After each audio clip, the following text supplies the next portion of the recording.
Hi guys, सो आज हम बात करेंगे लिटिल ब्लैक ड्रेस के बारे में। जैसे कि हम जानते हैं कि ब्लैक जो कलर है वो काफ़ी टाइम पहले से है, बहुत पॉपुलर है। ब्लैक को काफ़ी टाइम पहले रिच का सिंबल माना जाता था। उसके बाद से ब्लैक का जो एग्जैक्ट कॉन्सेप्ट जो शुरू हुआ था वो 1926 में स्टार्ट हुआ था, जब कोको शैनल ने फर्स्ट टाइम अपने अमेरिकन फैशन मैगजीन में लिटिल ब्लैक ड्रेस को इंट्रोड्यूस किया था। उस टाइम पे ब्लैक ड्रेस इंट्रोड्यूस हुआ था। उसके बाद बट इसका मतलब ये नहीं है कि उसका जो ब्लैक एज अ ड्रेस वो 1926 से स्टार्ट हुआ है, बट एज अ कलर वो बहुत टाइम पहले से है। आज से 100 साल पहले की बात है। तो उस टाइम पे ब्लैक ड्रेस को बहुत ज़्यादा रिच का सिंबल माना जाता था, बहुत ज़्यादा पावर का सिंबल माना जाता था। तो बहुत लोग उस टाइम पे ब्लैक ही पहनते थे, बिकॉज वो एक तरीके से स्टेटस बताता था और रिच का सिंबल, पावर का सिंबल था। हर इंसान ब्लैक पहनता था, बट लेकिन इसका मतलब ये नहीं कि हर इंसान वो अफोर्ड कर पा रहा था, क्योंकि उस टाइम पे जो ब्लैक कलर का जो डाइंग प्रोसेस था वो बहुत ज़्यादा एक्सपेंसिव था। तो हर पर्सन उस चीज़ को अफोर्ड नहीं कर पा रहा था। कुछ अफोर्ड कर पा रहे थे, कुछ नहीं कर पा रहे थे। बट उसका जो स्टार्टिंग हुआ था इन अर्ली 16 सेंचुरी में, जब स्पेन में नोबिलिटी, मतलब उस स्पेन में वेल्थ का और पावर का सिंबल बना ब्लैक कलर। उसके बाद जैसे डच मर्चेंट में सोफिस्टिकेशन एंड स्टेटस का सिंबल बन गया ब्लैक कलर।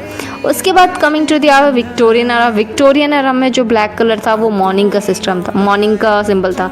मॉर्निंग लाइक शोक, जैसे मान लीजिए क्रिश्चियंस के यहाँ अगर कोई भी डेथ होती है तो हर इंसान ब्लैक पहनता है। अगर हमारे यहाँ किसी को होती है हम वाइट पहनते हैं, दैट्स ऑल।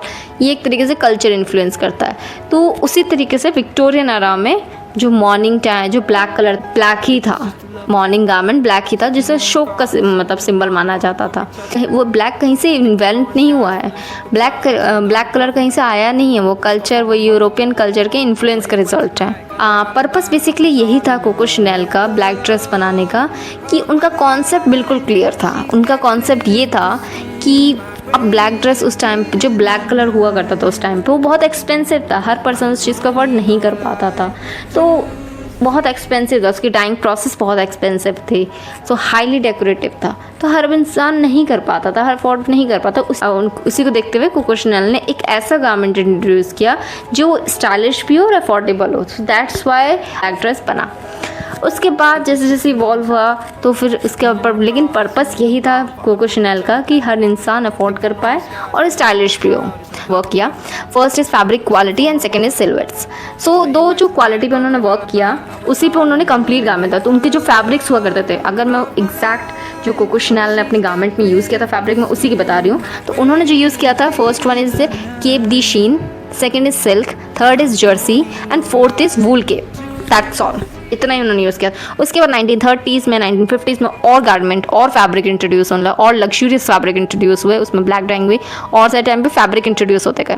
इन 1960s में ऑड्रे हेपबर्न ने अपनी मूवी में black dress, little black dress पहना था उन्होंने अपनी मूवी में।